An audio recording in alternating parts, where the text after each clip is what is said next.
오늘 말씀이 약간 어려울 수도 있습니다. 미리 미리 경고를 해드리니까 길을 잃어버리셔가지고 길을 놓치고 말씀 가운데서 헤매지 않기를 부탁을 드리겠습니다. 예, 가장 좋은 방법은 졸리면 일어나시면 돼요.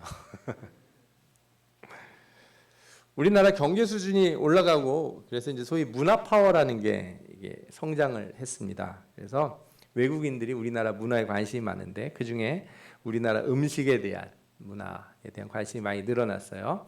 그래서 김치나 비빔밥, 뭐 라면, 치킨 이런 거 외국인들이 참 좋아하고 와서 많이 먹습니다. 그리고 실제로 수출도 많이 늘었다고 합니다. 그러다 보니 옆에 나라들이 김치는 자기네 거라고 막 주장하기도 하고 일종의 문화 세치기죠. 문화 세치기. 우리가 한참 벌려놨더니 세치기를 하려고 하는 그런 사람들이 있는 것 같아요. 그래서 우리가 가진 문화를 좀 잘 지켜야 된다 이런 생각도 해보는데 제가 오늘은 이 음식에 관련된 걸 좀 말씀드리고 싶어요. 이 성경에서 말하는 특별히 오늘 성경에는 유월절에 관련된 음식에 대한 게 나오지 않습니까? 도대체 왜 음식을 먹는 게 중요한가? 유월절 절기를 지킨다고 그럴 때 그냥 지키면 안 되고 꼭 이런 걸 먹어야 하는가? 우리가 그런 의미를 좀 살펴보려고 그래요. 어떤 의미에서 음식은 인간 문화 발달에 아주 깊은 관계를 가지고 있습니다. 인류 사회학자 중에 인류 문화 사회학자 레비 스트로스라는 사람이 있는데 이 사람이 그 20세기에 연구를 한 것 중에 익힌 것을 먹는 문화와 날 것을 먹는 문화를 이렇게 구별을 했어요. 익힌 거를 먹는 문화가 약간 월등하다 뭐 이렇게 생각을 했던 것 같아요. 리차드 랭엄이라고 하는 학자, 이 사람이 쓴 책은 우리나라에도 번역이 돼서 나와 있는데 인간이 불로 먹혀서 익혀서 먹는 순간부터 다른 동물하고 달라졌답니다. 왜냐하면 불로 익혀서 먹으면 소화 시간이 이렇게 짧아져요. 그래서 사자나 이런 짐승들 있지 않습니까? 고기 먹으면 걔네들은 하루 종일 누워 있습니다. 왜요? 배불러서? 아니에요. 소화가 잘 안 돼서. 소화가 안 돼서 그러는 거예요. 예. 소들도 계속 씹죠. 왜? 소화가 안 돼서 다시 이렇게 욱 해가지고 다시 씹고 넘기고 욱 해서 다시 씹고 넘기고. 예. 그러나 익혀서 먹는 바람에 인간이 소화 속도가 빨라지고 그래서 그 남는 시간에 더 많은 일을 하게 되었다. 꽤 그럴듯해 보이지 않습니까? 그러니까 음식을 어떻게 만들어 먹느냐에 따라 그 문화나 생활 상태가 달라진다 이런 얘기를 하는 거예요. 이게 그래서 음식이라고 하는 게 그냥 아무거나 먹는 게 아니고 우리 환경의 문화와 관련된 걸 다 가져다 먹습니다. 예를 들어서 우리나라 음식 중에는 우유를 사용하는 음식이 거의 없습니다. 전통 음식 중에 우유를 넣는 음식이 있나요? 왜냐하면 우리나라는 이렇게 소에서 젖이 나와도 그거를 먹질 않았어요. 그 조선시대 기록 같은 거 보면 그 송아지가 먹을 걸 뺏어 먹으면 안 된다는 거예요, 인간이. 소를 키워야지. 왜? 소가 중요하잖아요. 우리나라 농경사에 아주 중요한데 그 소가 먹을 걸 뺏어 먹으면 안 된다. 그런데 우리나라에 이렇게 우유가 들어가는 음식이 하나 있긴 있어요. 그 타락죽이라고 그래서 몽고 때 이 몽고인들이 낙타 젖이라든가 이런 거를 섞어서 죽을 끓여 먹은 게 있는데 그게 여전히 남아 있어서 타락죽이라고 하는 죽이 있긴 있어요. 반대로 서양은 우유를 발효시켜서 만든 치즈나 이런 음식이 되게 많습니다. 우리가 김치 깍두기 이렇게 발효해서 먹는 것만큼이나 걔네들의 우유 발효는 엄청 많은 거죠. 이게 성경에서도 고스란히 드러나는데 창세기 18장에 보면 아브라함이 소돔과 고모라로 가는 하나님의 사자들을 이렇게 보게 됩니다. 그리고 자기 집으로 모셔서 음식을 대접을 해요. 성경의 그 장면에서 아브라함이 대접하는 음식이 몇 가지가 나오는데 아브라함이 급히 장막에 들어가 사라에게 이르러 이르되 속히 고운 가루 세 쌀을 가져다가 반죽하여 떡을 만들라 하고 아브라함이 또 짐승떼에 달려가서 기름지고 좋은 송아지를 취하여 하인에게 주니 그가 급히 요리한지라 아브라함이 버터와 우유와 하인이 요리한 송아지를 가져다가 그들 앞에 진설하고 나무 아래 모셔 섬에 그들이 먹으니라. 여기 보면 버터와 우유가 나오죠. 예. 이게 예전 성경이에요. 우리 개역 한글 성경. 개역 개정판에는 우유를 이렇게 발효시킨 것 뭐 이런 식으로 표현이 되어 있어요. 여기 보면 빵도 나오는데 우리는 주로 떡이라고 부르죠. 그런데 이게 우리처럼 이렇게 찌는 떡이 아니에요. 서양 사람들이 특히 중동에서 먹는 떡은 반죽을 한 다음에 화덕 같은 데 있죠. 뭐 아니면은 이렇게 쇠판 같은 거, 우리로 말을 하면은 옛날 소뚜껑 같은 거, 거기에다가 이 반죽한 걸 이렇게 눌려요. 이렇게 동그랗게. 그러니까 모양으로 보면 부침개랑 비슷한데 그거를 그렇게 구워 먹는 거예요. 그런 형태로. 공갈빵 같이 보이기도 해요. 가운데가 이제 속이 텅 빈 거죠. 껍데기만 바삭하고 안에는 텅 빈 그런 형태의 이 빵이 나오는데, 이 성경 구약 성경에서 나오는 빵이나 이 신약 성경에서 나오는 빵들은, 떡이나 빵은 다 그런 종류라고 생각하시면 돼요. 우리처럼 백설기 같은 거 아니고 어떻게 보면 제일 비슷한 거 따지라 그러면 제가 찾아봤는데, 가게에서 참 크래커 드셔보셨어요? 이렇게 네모난 크래커 중에 참 크래커라고 있어요. 그냥 아주 그냥 바삭바삭한 과자 같은 과자죠. 예. 이렇게 부석부석한 게 아니라 딱딱할 정도로 그런 형태의 빵이다 생각하시면 돼요. 중동 지방에서는 지금도 피데 브레드라고 하는 빵이 있는데, 지금 말씀드린 것 같이 밀가루 반죽을 구워서 이렇게 공갈빵처럼 속이 텅 빈 그런 빵을 팝니다. 예. 그리고 오늘 말씀해 보면 뭐 버터와 우유도 나오는데, 확실히 이때부터 이런 걸 먹었다는 거죠. 만약에 우리나라였으면 아브라함이 지나가는 천사를 발견하고 집으로 모셔서 밥도 하고 소고기국 끓이고, 그죠? 오늘 점심에 우리 먹은 것처럼 막 야채 볶고 뭐 하고 장조림 꺼내오고 막 이러지 않았을까? 우리나라 음식을 잘 생각해 보시면 우리나라 음식은 다 시간이 들어가요. 이렇게 되게 간단하게 뭐 이렇게 탁탁해서 먹는 게 많지 않아요. 손이 많이 가고 항상 이렇게 온도를 되게 중요시하는 식사들을 하게 돼요. 또 이 다른 음식들이 있는데, 대표적으로 과일을 이용한 음식, 그러니까 과일주 같은 게 있는 거죠. 우리나라는 주로 쌀이 나오니까 곡주를 만들어 먹었어요. 막걸리 같은 걸 먹었는데, 이스라엘이나 중동 지역, 그 다음에 그리스 로마 시대에 그 지중해 연안에는 가장 많이 나오는 과일이 포도예요. 포도. 그래서 가네스바데아에서 이렇게 정탐꾼들이 가서 뭘 들고 옵니까? 포도를 이렇게 짊어지고 오죠. 우리나라 포도는 제가 농업을 배워서 아는데 일종의 개량된 포도예요. 우리나라는 포도가 자라기 좋지 않은 토양이래요. 포도는 바람이 불면 이렇게 잘 떨어진답니다. 이게. 그리고 하여튼 우리나라 이 풍토에 좀 잘 안 맞아서, 대신에 우리나라가 개량을 많이 해서 요즘 우리나라 포도 뭐 이렇게 이따만한 거 있잖아요. 샤인 머스켓인가요? 뭐 이런 포도들은 맛이 있죠. 근데 서양 포도 여러분들 보셨는지 모르겠는데, 그러니까 알이 이렇게 되게 작고 이렇게 많이 붙어 있어요. 다닥다닥, 그죠? 예. 그런 포도들이 있었나 봐요. 근데 이런 포도들이 이렇게 우리처럼 그냥 포도를 먹는 것보다 대부분 말려서 건포도를 해서 먹거나 이렇게 술을 만들어 먹었어요. 사무엘상 26장에 보면은 다윗을 만나러 가는 아비가일이 하인을 시켜서 음식을 준비시키는 장면이 나오는데, 아비가일이 급히 떡 200덩이와 포도주 2가죽 부대와 잡아서 요리한 양 5마리와 볶은 곡식 5사와 건포도 100송이와 무화과 뭉치 200개를 가져다가 나귀들에게 싣고, 이런 말이 나와요.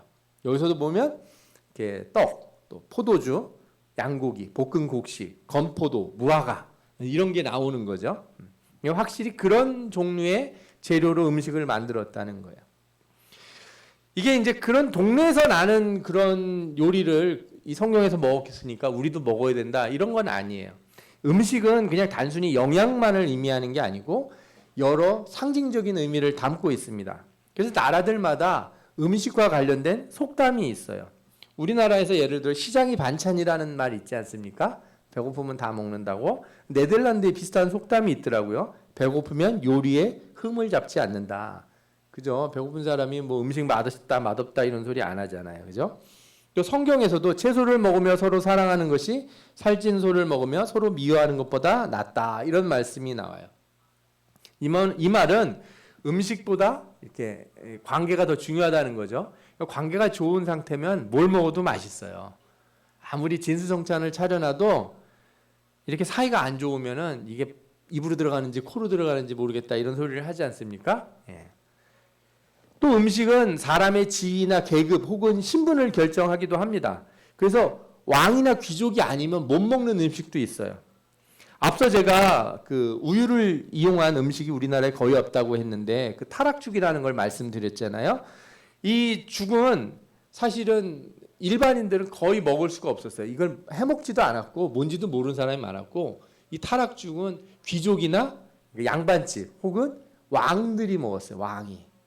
그러니까 이걸 먹는다는 것 자체가 우유로 된 음식을 먹는다는 것 자체가 신분을 의미한다는 거죠. 처음에는 어떤 이유로 특정 음식이 특정 계급만 먹을 수 있도록 했다면 점차 관행이 되면 어떤 상태가 되냐면 그 음식 자체가 그 사람의 신분을 드러내는 거예요. 그러니까 어떤 음식을 먹느냐, 저 사람이 어떤 가게 가서 뭐 예를 들어서 밥을 먹느냐, 그게 그 사람 사회적인 지위 같은 거를 드러내기도 한다는 거예요. 요즘도 그러나 그랬더니 그런 것 같습니다. 아무나 안 받는 식당도 있더라고요. 예, 뭐 무슨 예약을 했는데 뭐 몇 년이 기다려야 된다는 둥. 참 얼마나 대단한 걸 먹는지 모르겠지만 그런 게 여전히 남아 있는 것 같아요. 더 나가서 이런 상징들이 종교 문화적으로도 나타나요. 우리가 잘 아는 코셔나 할랄 이런 거 아시죠? 유대교나 무슬림에서 음식 제한하는 것들. 또 예를 들면 불교에서 승려들에게 육식을 금하게 하고 오신채라고 들어보셨습니까? 마늘, 파, 달래, 부추, 양파 얘네들도 풀인데 이거 못 먹게 하더라고요. 왜 못 먹게 하냐 그랬더니 이게 정력이 좋답니다. 그래서 먹으면 안 된대요. 참 별걸 못 먹게 해요. 예. 힌두교에서는 사람이 굶어 죽어도 소를 잡아먹지 않아요. 그 인도 사람들 중에 거의 반강제적인 채식주의자가 많답니다. 제가 한번 어떤 프로를 봤는데 인도 사람이 한국에 왔는데 자기는 채식주의자라고 처음에는 삼겹살을 먹지 않았대요. 그런데 한번 먹어보고 내가 왜 이거 이 맛있는 걸 안 먹나. 그래서 채식주의자를 과감하게 버리고 삼겹살주의자가 됐다고 하더라고요. 예. 또 반대로 어떤 음식은 반드시 먹어야 되는 게 있어요. 사회문화적으로. 뭐 요즘은 그렇게 강제적이지 않지만 우리가 새해 되면 뭘 먹어야 돼요? 떡국 먹어야죠. 그죠? 원래 추석에는 또 뭐 먹습니까? 송편 먹죠. 예. 이런 게 이렇게 있는 법이에요. 그래서 절기나 어떤 때가 되면 특정한 음식을 먹게 되는 거죠. 성경에서 이런 특별한 음식에 대한 규례가 있는데 그 규례가 가장 처음 나타나는 부분이 어디냐? 출애굽기 12장의 유월절에 관련된 규례예요. 유월절은 우리나라로 따지면 광복절 같은 날입니다. 하지만 우리나라 광복절이 단 하루인데 반해 유월절은 14일 날 이렇게 지내고 그 사람들의 첫 달 14일 그리고 그 뒤로 일주일간 무교절이 있어요. 그래서 현대에서도 이걸 지켜요. 첫날과 끝날은 휴일이고 나머지 날들은 휴일은 아니에요. 우리 광복절에는 특별히 먹는 음식이 있습니까?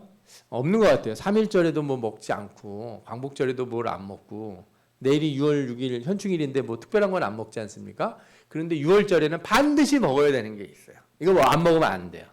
안 먹으면 6월절을 제대로 지키는 게 아닌 거예요. 반드시 음식이 6월절에 되게 중요한 요소라는 거예요. 6월절에. 그 뭘 먹어야 되는가? 양 혹은 염소를 먹습니다. 주로 양을 먹었죠. 그달 10일에 골라서 14일에 잡습니다. 1년 된 수컷이어야 되고 잡을 때는 해질 때 잡아야 되고 뼈는 절대로 꺾으면 안 됩니다. 먹을 때는 집안에서만 먹어야 되고 반드시 불에 구워 먹어야 돼요.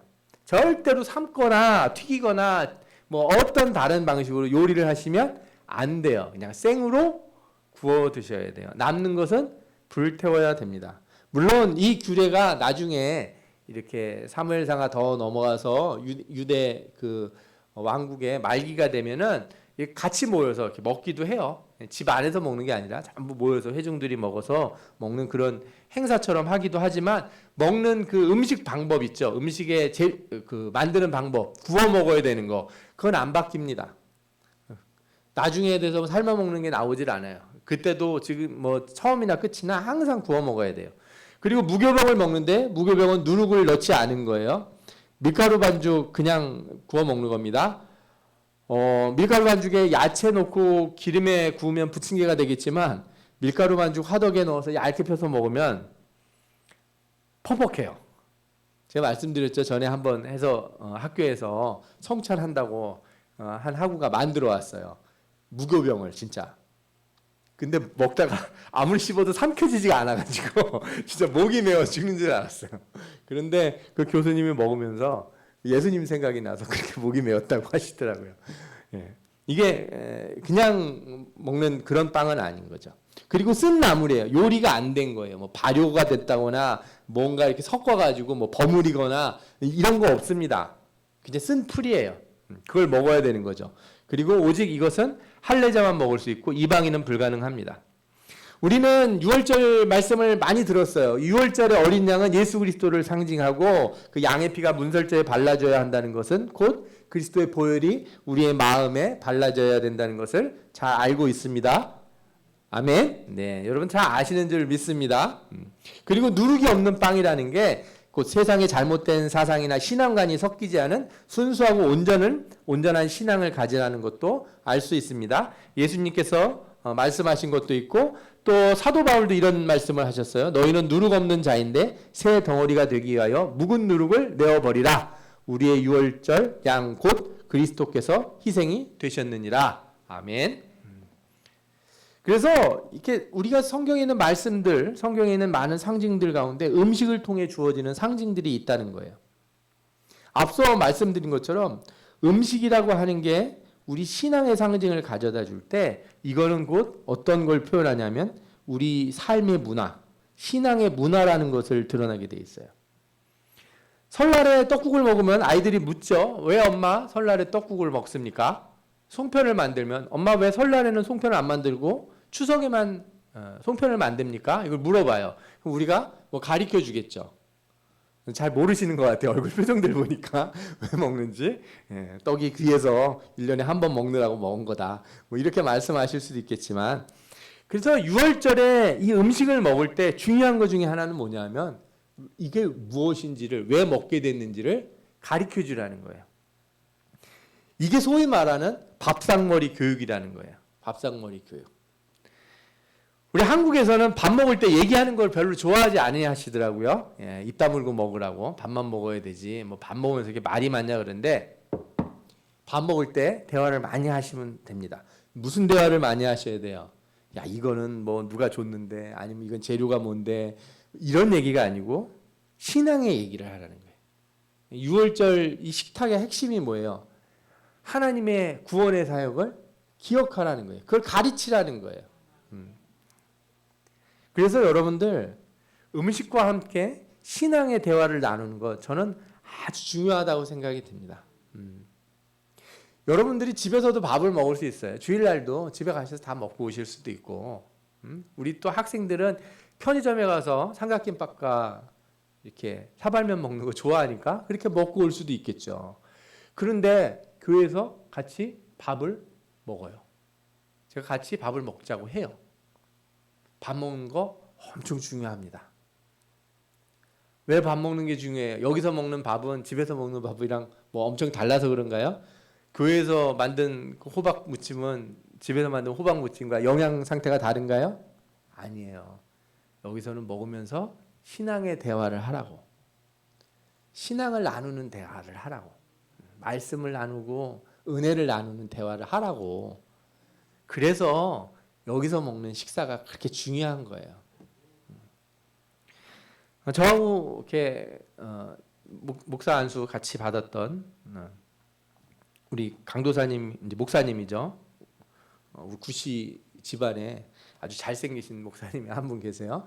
개척을 하셨는데 그분은 이제 가정에서 개척을 하셨어요. 어떻게 하시냐 그랬더니 다른 거 없다는 거예요. 밥 해 먹는데요. 뭔 소린가 할 때 주일날 이렇게 집으로 자기 집으로 다 오면 예배를 간단하게 드리고 밥을 한대요. 그 모인 분들이 그 밥 먹고 그리고 돌아간대. 그게 가장 중요한 일이라는 거예요. 원래 가정교회의 가장 핵심 중에 하나가 먹는 거거든요. 같이 먹으면서 이렇게 마음이 열리고 대화가 되고 신앙에 이런 게 있는 거죠. 먹을 때도 전부 이렇게 그냥 자기 이게 식판만 들고 저 구석에 가서 혼자 이렇게 그죠? 포로 수용소에서 밥 얻어 먹는 거 마냥 그렇게 먹지 마시고 그죠? 같이 얼굴을 맞대고 먹으면서 이러저런 얘기도 하고 이게 엄청 중요한 거예요. 그래서 6월절 식사라고 하는 게 그 음식만큼 중요한 게 모여서 같이 대화하고 하나님의 구원을 기억하도록 만드는 것. 여러분들이 항상 식사 때마다 이런 모습들이 여러분들의 가정 안에서 또 교회 안에서 있어지기를 바랍니다. 또 한편으로 이 음식들을 가만히 생각해 보면 유월절 음식들의 특별한 특징이 있어요. 이게 다 뭐냐면 급하게 먹어야 된다는 거예요. 음식을 먹는 날을 다 탈출하는 날이에요. 그래서 죄로 잡혀서 살고 있는 사람이 음식을 만들 때 이거는 3일 숙성해야 고기가 부들부들해지지. 그러면 지금 막 탈출하려고 그러는데 고기 못 먹지 않습니까? 그러면 안 된다는 거예요. 무교병이라는 게 뭐예요? 그 부풀리는 시간이 있지 않습니까? 그런 거 없이 먹으라는 거거든요. 쓴 풀, 그냥 풀 뜯어서 먹으라는 거예요. 씻어서 대충. 죄악에 속한 곳에서 나갈 때 우리가 숙성하고 즐기고 먹는 식탁이 아니라 속히 벗어나야 될 사람으로서 급하고 불편하게 먹으라는 겁니다. 이 특징이 있는 거예요. 이거는 음식을 대하는 태도는 광야 생활 내내 이루어지는 건데 광야 생활 내내 그들은 만나를 먹었습니다. 만나는 절대 숙성해서 먹을 음식이 안 돼요. 만나 가루 내가지고 이렇게 부풀려서 이렇게 며칠씩 이렇게 두고 만나로 막걸리 만들어 먹을 수 있을까요? 안 됩니다. 다 썩습니다. 하루만 지나면. 그러니까 매일매일 먹는 음식이 뭐예요? 매일매일 먹고 떠날 생각을 하는 거예요. 정말 중요한 의미를 담고 있어요. 보관할 필요가 없어요. 보관하지도 말래요. 묵혀두는 음식 같은 게 없는 거예요. 하루 넘어가면 다 벌레 되는데 그날 먹고 그날 끝을 내야 되는 거예요. 그걸 40년 동안 연습을 시켰어요. 여러분들,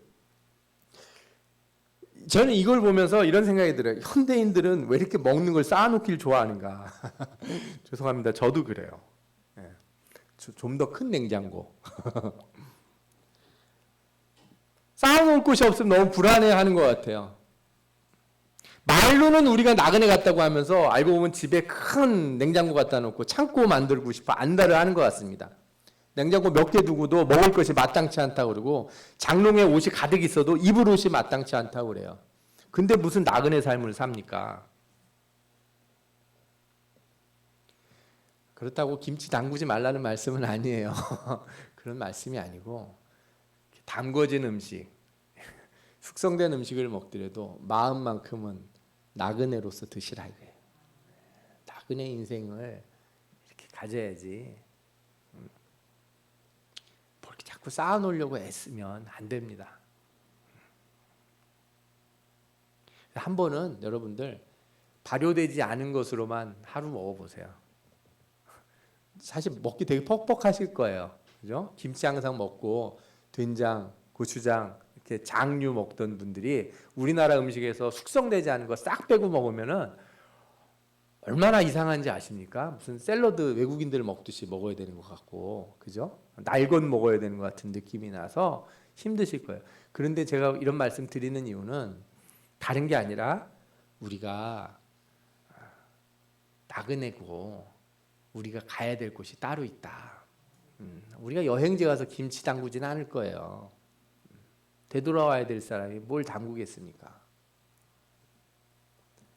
여러분들, 저는 그래서 매일은 아니더라도 1년에 한 번이라도 나그네로서의 식사를 하시면서 하나님의 나라를 소망해 보시는 여러분들 되시기를 바랍니다.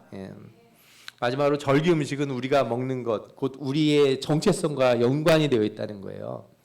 그러니까 김치는 우리의 고유 음식이자 한국인임을 드러내는 거예요. 예전에 야구 선수 박찬호라고 하는 선수가 LA에 갔는데 사람들이 다 이렇게 막 냄새 난다고 그랬다는 거예요. 우리도 모르지만 우리 오랫동안 김치 먹고 마늘 먹고 그래서 이게 몸에서 밴됩니다. 우리 땀 같은 데 있어서 우리가 먹었던 음식의 향이 이렇게 다 난대요. 그래서 이 마늘 냄새가 없어지고 김치 냄새 없어지려면 버터, 바다 뭐 이런 거 있죠.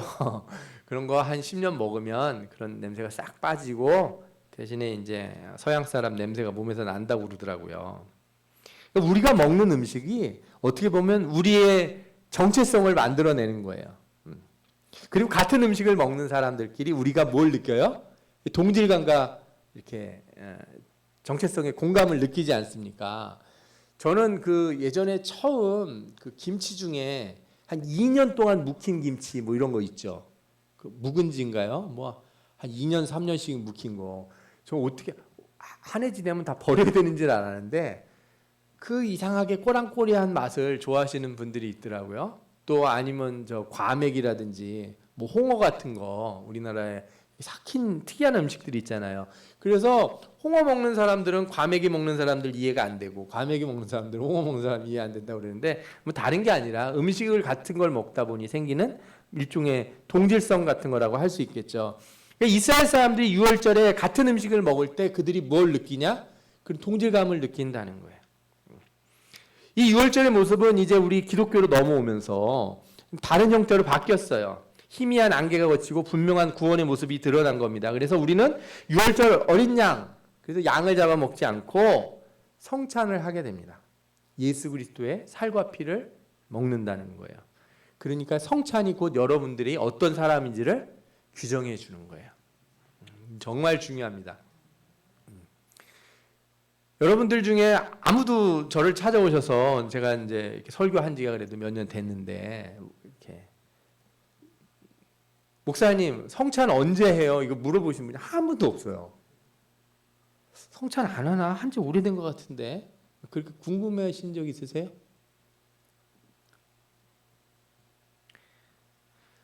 예전은 그래도 권사님, 집사님쯤 되면 다 성경책 옆에 이렇게 끼고 다녔습니다.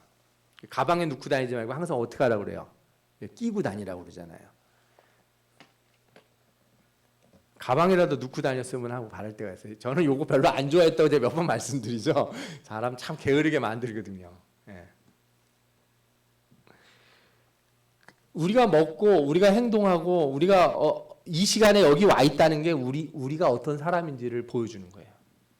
내가 누군지를 어떻게 말할 수 있냐? 내가 지금 있는 위치. 이 시간에 여기 있는 사람은 예수 믿는 사람이에요. 주일날 예배 시간에 엉뚱한 데 가 있으면은 사실은 나 예수 믿는 사람이야. 그러면 너 여기 왜 있어? 사람들이 이렇게 물을 거 아니에요. 그죠? 우리가 성찬을 먹을 때 아, 저 사람은 예수 믿는 사람이구나. 그러면 여러분 이런 생각을 해보실 수가 있어요. 아니 성찬이라고 하는 거 뭐 이렇게 맨날 무슨 카스테라 같은 거 이렇게 잘라가지고 놓고 포도주 물 타가지고 이렇게 놓고 포도주스 이렇게 주면서 그거 그냥 기념하는 거 아닌가? 그냥 형식인가? 이렇게 생각하실 수 있잖아요. 그런데 제가 여러분들에게 오늘 확실히 말씀드리고 싶은 게 있어요. 여러분들이 먹는 것이 여러분들의 영혼에 영향을 준다는 것을 잊지 마시기 바랍니다. 네. 내가 무엇을 먹는지가 나를 규정한다는 말이 그런 거예요.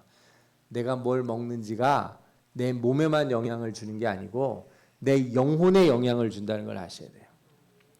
만약에 인간의 영혼과 육체가 분리되어 있고 내가 육체로서 뭘 먹든지 영혼에 영향을 주지 않는다 그러면 우리는 마약을 해도 되고 술 많이 먹어도 되겠죠. 뭔 상관이에요. 내 영혼에 무슨 영향이 있다고. 그러나 우리는 압니다. 아무거나 막 먹으면 영혼이 망가져요. 아시겠습니까? 아무거나 아무데나 가서 막 먹지 마세요. 이거는 아까 말씀드린 것처럼 음식만 얘기를 하는 게 아니고 누구와 먹는지도 관련이 돼요. 음식뿐만 아니라 음식을 같이 나누는 사람과의 관계, 어떤 사람하고 뭘 먹느냐, 그게 내 영혼에 영향을 준다. 분명히 성경에서는 우리의 몸과 육체가 하나라고 말씀을 해주고 있어요. 이건 분리되어 있는 게 아니에요. 인간은 영적인 측면과 육적인 측면이 있는 것뿐이지 0 더하기 6이 인간은 아니라는 거예요. 인간을 이렇게 보면 영적인 면도 있고 이렇게 보면 육적인 면도 있더라. 마치 우리 인간을 말할 때 키가 얼마고 몸무게가 얼마다 이렇게 말하듯이 키하고 몸무게는 다른 거잖아요. 똑같이 우리에게 육체적인 면도 있고 영적인 면도 있는 거지 6은 6이고 0은 0이고 두 개가 이렇게 띡 합쳐져서 우리가 된 게 아니에요. 그러니 우리가 뭘 먹으면 영혼도 영향을 받고 육체도 영향을 받는 거예요. 이걸 가장 잘 보여주는 말씀이 다니엘서에 나와요. 다니엘은 뜻을 정하여 왕의 진미와 그의 마시는 포도주로 자기를 더럽히지 아니하리라 하고 자기를 더럽히지 않게 하기를 환관장에게 구하니 하나님이 다니엘로 환관장에게 은혜와 긍휼을 얻게 하신지라. 아멘. 분명히 먹는 게 영혼에 영향을 줍니다. 육체가 느슨해지고 편하고 향락에 취하는 것, 거기에는 먹는 게 있어요. 음식은 모든 탐욕과 나태와 연관이 돼 있고 우리 욕망의 가장 직접적인 표현이 뭐냐? 먹는 거예요. 게을러지면 먹는 거가 땡겨요. 그래서 예수님은 우리에게 항상 참된 생명의 양식을 먹으라 이렇게 말씀하셨어요. 그 양식이 곧 누구십니까? 바로 예수 그리스도예요. 예수께서 이르시되 내가 진실로 진실로 너희에게 이르노니 인자의 살을 먹지 아니하고 인자의 피를 마시지 아니하면 너희 속에 생명이 없느니라. 내 살은 먹고 내 피를 마시는 자는 영생을 가졌고 마지막 날에 내가 그를 다시 살리리니 내 살은 참된 양식이요 내 피는 참된 음료로다. 아멘. 이게 영적으로만 정의가 된 게 아니에요. 왜냐하면 예수님이 잡히시기 전날 빵과 포도주를 나눠주면서 뭐라고 말씀하셨어요? 이것은 나의 살이고 이건 나의 피다. 그러니까 뭐예요? 이게 사실상 우리는 실제적인 무엇인가를 먹는 거예요. 마태복음 26장 26절부터 보면 그들이 먹을 때 예수께서 떡을 가지고 축복하사 축복을 하셨어요. 떡에. 그리고 떼어서 제자들에게 주시며 이르시되 받아 먹으라 이것은 내 몸이라. 또 잔을 가지사 감사기도 하시고 그들에게 주시며 이르시되 너희가 이것을 마시라. 이것은 죄사함을 얻게 하려고 많은 사람을 위하여 흘리는 바 나의 피 곧 언약의 피니라. 종교개혁자들이 성찬 때문에 많이 논쟁을 했습니다. 정말 이 떡과 포도주가 이게 피가 되고 살이 되는 거냐? 물론 캐톨릭은 여전히 그렇게 생각해요. 그걸 이제 화채설이라고 부르죠. 정말 변했다는 거예요. 그러나 여러분들 캐톨릭은 화채설을 주장하니까 이단이야 이런 소리는 하지 마세요. 저는 어느 때는 화채설이 좋게 느껴질 때도 있습니다. 강대상에서도 이런 얘기했다가 또 교단에서 뭐라 그런지 모르겠는데 왜 그런지 아십니까? 그 사람들은 이 성찬을 갈망해요. 성찬이 없는 예배라는 게 없거든요. 성찬 없는 예배가 없어요. 근데 우리 개신교 신자들이 뭐냐면은 너무 추상적인 예배를 드려요. 추상적인 예배. 그러니까 이렇게 말씀은 영적인 것이고 지적인 것이고 이렇게 관념적인 것으로 생각하는 거예요. 신앙은 그런 것만 있는 게 아니에요. 신앙은 실제. 우리 몸, 우리 영혼과 몸이 나눠지지 않듯이 영혼에 들어가는 말씀이 있다면 우리 몸도 어떻게 해야 돼요? 변화가 돼야 되는 거예요. 말씀을 듣는데 그래서 좋은다는 건 이상한 거예요. 그래서 말씀을 듣는데 사람이 게을러진다는 건 이상한 거예요. 성찬을 받았는데 사람이 느슨하고 해프게 살 수는 없는 거예요. 그래서 이게 하나기 때문에 내가 이걸 분리하면 분리할수록 육체가 약해서 그죠? 영혼은 원이로 돼 육체가 약해서 그렇습니다. 이렇게 변명하게 된다니까요.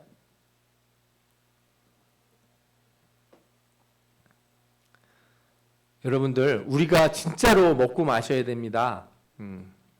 우리가 먹고 마시는 곳에 누가 임하시기 때문에 성령으로 영적으로 임하시기 때문에 그래서 저는 우리가 이게 축사를 하는 순간 성령이 이 우리가 먹는 음식에 임하셔서 우리가 먹을 때 우리 영혼과 몸에 하나님의 은혜가 임한다. 여러분들이 이렇게 믿으셔야 되는 거예요.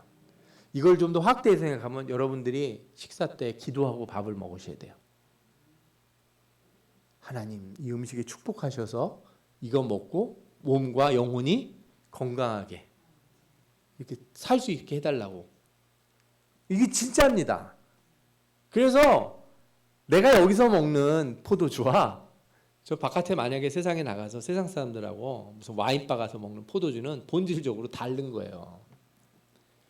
사람들은 화학 성분이 똑같으니 똑같다고 말할 수 있을지 모르겠지만 다릅니다. 왜? 주님의 잔은 영적으로 성령이 임한 잔이고 그것은 내 육체뿐만 아니라 내 영혼에 영향을 주는 거예요. 영혼을 살리는 잔이고 세상에서 그렇게 탐닉하면서 먹는 것들은 어떻게 돼요? 내 영혼을 망가뜨리는 거예요. 나를 망가뜨릴 수 있다는 걸 여러분들 잘 아셔야 돼요. 똑같은 음식이라도 마찬가지예요. 주님의 형제들과 함께 나누는 식탁과 세상의 악한 자들과 예수 그리스도를 믿지 않는 자들 사이에 원치 않는 자리들이 있잖아요. 좋지 못한 자리들. 뭐 다 그렇다는 얘기가 아니에요. 잊지 말아야 될 자리들을 가서 거기 껴서 밥 먹는 거. 어떤 사람들은 명예를 위해서, 어떤 사람들은 자신들의 지위를 위해서, 돈 벌고 사업을 위해서 불편한 자리에 앉아서 먹는 거는 영혼의 해가 돼요. 여러분, 예수님도 이거 말씀하셨을 때 많은 사람이 뭐라 그랬냐면 그 말씀 참 어렵다 그리고 다 떠났대요. 그래서 예수님이 제자들에게 묻죠. 너희들도 가려느냐? 그랬더니 베드로가 뭐라고 말합니까? 영생의 말씀, 생명의 말씀이 여기 있는데 우리가 어디로 가겠습니까? 왜 이 말씀이 어렵냐고요? 아, 우리가 분리가 안 되는구나. 내가 교회에서 밥 먹고 대화하고 하는 거하고 저 문 밖에 나가서 세상 사람들하고 얘기하고 밥 먹고 노는 거하고 분리할 수 없구나. 똑같은 거구나. 내가 여기서 밥을 먹을 때 내 영혼이 성장한다면 내가 갖지 말아야 될 자리, 끼지 말아야 될 자리, 그죠? 섞이지 말아야 될 자리 가서 먹고 마시고 있으면 내 영혼이 망가지는구나. 그거 아시라는 거예요. 먹고 마시는 일은 우리 세상에서만 있는 게 아닙니다. 천국 가서도 우리는 계속 먹고 마실 거예요. 천국에 화장실이 있는지는 모르겠어요. 아마 저는 없을 것 같긴 한데 계시록 3장 20절에 이런 말씀이 나와요. 볼지어다 내가 문 밖에 서서 두드리노니 누구든지 내 음성을 듣고 문을 열면 내가 그에게로 들어가 그로 더불어 먹고 그는 나와 더불어 먹으리라.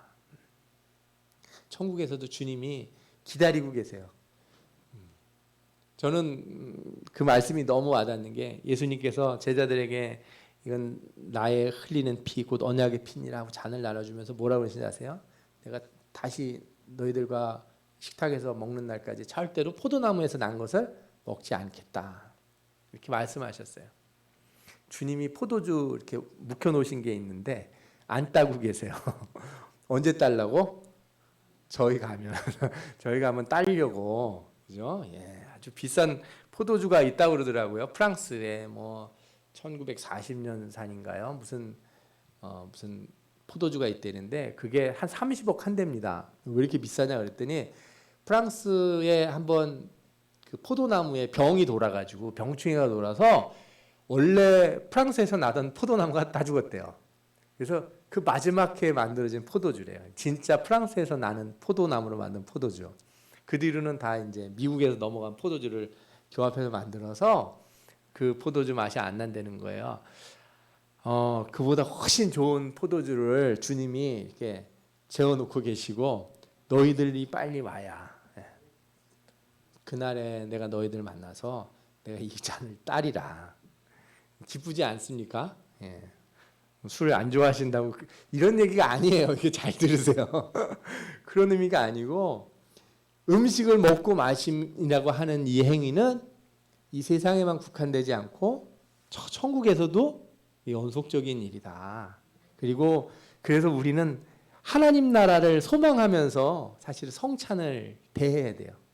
주님 다시 만날 날 소망하면서 내가 주님 만나서 같이 밥 먹어야지. 우리도 그런 얘기 하지 않습니까? 좋은 사람 만났을 때 뭐라 그래요? 우리 같이 밥 한 번 먹자 이런 얘기 하죠. 주님이 우리와 같이 식사할 때를 기다리고 계세요. 좋은 사람들과 맛있는 걸 먹으면 우리의 몸뿐만 아니라 영혼이 건강해지는 느낌이 나지 않습니까? 가장 좋은 관계는 예수 그리스도 안에 있는 관계입니다. 신자들이 함께 모여서 한 식탁에 둘러앉아 밥을 먹고 나눌 때 그것보다 더 좋은 게 없어요. 다른 어떤 것보다 우리 영혼이 살아나는 거예요. 말씀이 잘 안 들려셔도 점심때 내려가셔서 맛있게 먹고 같이 즐겁게 대화를 하세요.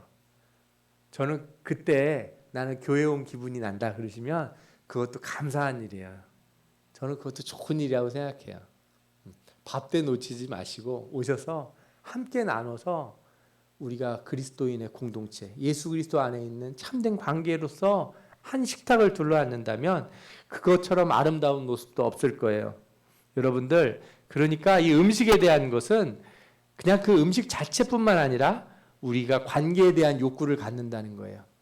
진정한 관계, 참된 관계를 갖고 싶어 하는 것, 우리 참된 만남을 갖고 싶어 하는 것, 그것이 여기에 내포되어 있다는 거죠.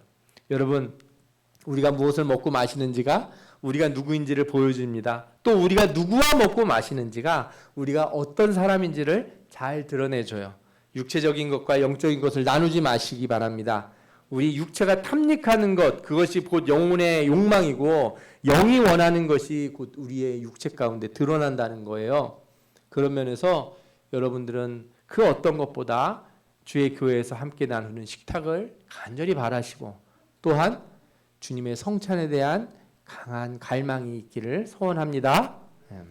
우리 주님의 살과 피를 마심으로 주님과의 그 아름다운 관계 안으로 들어가고자 하는 그 영혼의 욕망이 여러분들의 있기를 바라요. 우리의 실제적인 이 몸과 영혼의 변화가 그런 성찬을 통해서 이루어진다는 것을 여러분이 절대 간과하시지 마시고 주님과 함께할 그 자리, 주님과 관계를 맺는 그 자리를 날마다 소망하시는 여러분들 되시기를 바랍니다. 아멘. 기도하겠습니다.